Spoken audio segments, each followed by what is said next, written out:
Hey guys, welcome to EnerdTAINMENT's first behind the scenes video. This video will be the first of a series that will begin to explore how we as a company create our stop animations. From figurines to animation tools, this series will hopefully answer any curiosities you might have about basic stop motion animation.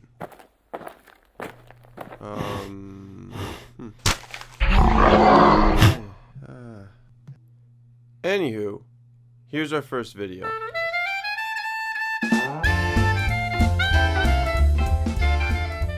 The first step in creating our original heads is obviously sculpting it. What we're going to do is purchase a TrueType action figure, and we're going to replace its head with the head that we are going to create. We will then have our own original figure. Once we've completed the head, we will add paint and other materials to bring it to life. This is the final head that we will be creating. It's been painted, and I'll show you how to dye the plastic so it actually has a cleaner look than this one does.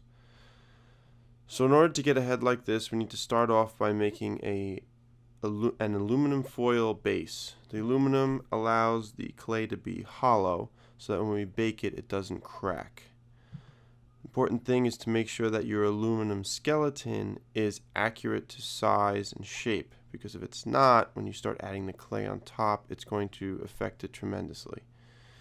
Here I'm using a ruler to make sure that everything is measured properly and to make sure that everything is in accordance to what the human head is. Remember, the eyes are halfway through the head, the nose are halfway between the eyes and the mouth. On an average human. Obviously everyone's different, and you should base it off of the picture that you have taken of the person.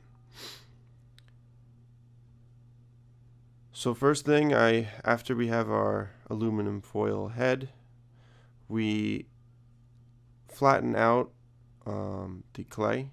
We can use a rolling pin or something along those lines. I've seen people use the spaghetti flattener with a flat shape, so it comes out nice and flat. Here I'm just using my fingers and I'm laying it over the aluminum foil that we created before. So something I should have mentioned before that I realized I didn't is the brand of clay we're using here. This is the Super Sculpey brand. It's the one that I actually like using the most. I find it the most malleable. It has a little bit of a water resistance to it, which is interesting. The water kind of beads up, but it does help with smoothing out the layers. You can get it at any Utrecht, Pearl Paint, any art store, and it'll range about like $11 depending on what store you get it at per pound. If you buy it in larger quantities, like an 8-pound box, it'll be actually cheaper. So here you see I'm making indents for the eyes, which is important because we have to actually create little balls for the eyeballs and then overlay the eyelids on top. It gives a more lifelike quality to the face. Make sure that you're keeping to the photo that you're using to make sure that it is what that person is in order to make it look like that person. Having a photo in front of you is the best way to keep it accurate. So I've completed the head and I've sculpted it to look like the person I was aiming it to look like, and all that's left now is to bake it to finish the clay sculpture. Now the Super Sculpey product, if you look at the back of the box, it says that for US customers you bake it at 15 minutes for every 1/4 of an inch at 275 degrees Fahrenheit and 130 degrees for Celsius. I set my oven here at 275. I'm going to place multiple pieces to bake at once. Some aluminum foil. I'm using an oven mitt, obviously, because the oven is hot, so be careful. And then I'm going to set the timer at 18 minutes.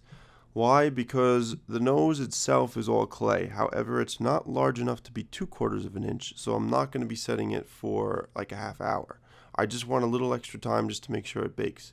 Because if I bake it too much, it will crack, and if I bake it too little, it won't bake well enough.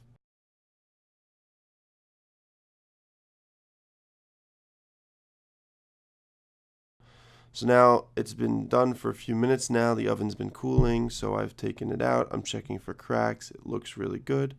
And now it's all set to paint. I do recommend opening the door like it is there to let them cool off before you touch them right after they're done. So that's it. Thanks guys. If you're interested in making this head into a plastic one, we'll cover making molds next video. For now, enjoy your sculpture.